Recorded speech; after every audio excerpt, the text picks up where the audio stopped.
It was a crisp November afternoon in Chicago. Donald Trump, dressed in a long blue-black coat and his signature red tie, strolled down Michigan Avenue. In town for a meeting, he had decided to walk back to his hotel, soaking in the vibrant energy of the city. As he approached a corner near Millennium Park, something caught his attention. Sitting hunched against the cold brick of a building was a woman. Her clothes were worn and tattered, her hands trembling as she clutched a cardboard sign that read, "Veteran in Need. Please help." Trump stopped abruptly, ignoring the bustling crowd around him. The woman's weary eyes pierced through him, and he couldn't just walk past. Slowly, he approached her, drawing curious glances from passers-by. "Ma'am," he said softly, "what's your name?" Startled, the woman looked up. She hadn't expected anyone, let alone Donald Trump, to stop. "It's Teresa," she replied hesitantly. "Teresa Hensley." "You're a veteran?" Trump asked, kneeling beside her. "Yes, sir," she whispered. "I served in the army for 12 years. Got injured overseas, and, well, things haven't been easy since." Trump nodded, listening intently. "Why are you out here? Don't you have a place to stay?" Teresa shook her head, her voice breaking. "I lost my apartment months ago. Couldn't keep up with the rent. I've been trying to get back on my feet, but it's hard." Her words hit Trump deeply. Here was someone who had given so much to her country, now reduced to begging on the streets. He couldn't just leave her there. Reaching into his pocket, Trump pulled out his phone. "Teresa, stay right here," he said firmly. "We're going to fix this." He stepped a few feet away and dialed a number. His longtime assistant, Margaret, answered immediately. "Margaret," Trump said quickly, "I need the nearest hotel with availability and a doctor for a quick checkup. Make it happen. It's urgent." Returning to Teresa, Trump offered her a reassuring smile. "Help is on the way. But first, let's get you something warm to eat." He flagged down a nearby food vendor, buying her a steaming bowl of soup and a sandwich. As she ate, her hands trembling from the cold, Trump asked her about her life, her time in the army, her family, and how she ended up here.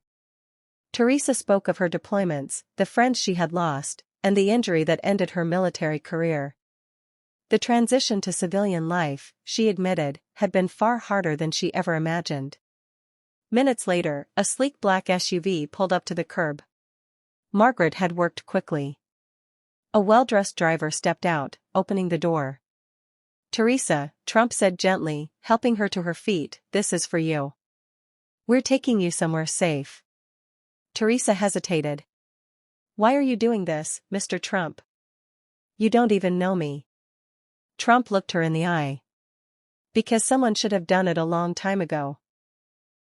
The SUV whisked them to a nearby luxury hotel, where the staff, prepped by Margaret, greeted Teresa like royalty. She was escorted to a suite on the top floor, where a hot shower, fresh clothes, and a warm bed awaited her. A doctor arrived shortly afterward, providing medication and advice to help her regain her health. Trump stayed close, ensuring every detail was handled. Meanwhile, Margaret contacted Veterans United Support Services, a nonprofit specializing in helping homeless veterans. Within the hour, a cheerful representative named Lisa arrived to meet Teresa. "Teresa," Lisa said warmly, "we're going to help you with housing, job training, and anything else you need. You're not alone anymore." Teresa's eyes filled with tears as she looked at Trump, standing quietly in the corner. "I don't know how to thank you, Mr. Trump," she said, her voice steady but emotional. "You don't need to thank me," Trump replied kindly. "You earned this a long time ago." By the next morning, Teresa had a new plan for her life. Veterans United found her temporary housing, and Trump arranged for his foundation to cover her rent for the first year. He even handed her a check to help with immediate expenses. As Trump prepared to leave, Teresa stopped him. "Mr. Trump," she said, her voice filled with newfound determination, "you've changed my life in ways I can't describe." "Thank you." Trump smiled. "Promise me one thing," he said.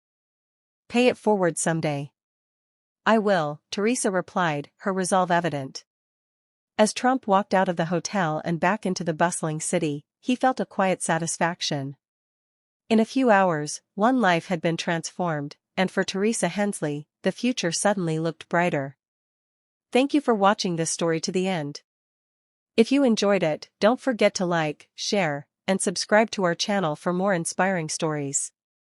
Hit the notification bell so you never miss a new upload. Have a great day.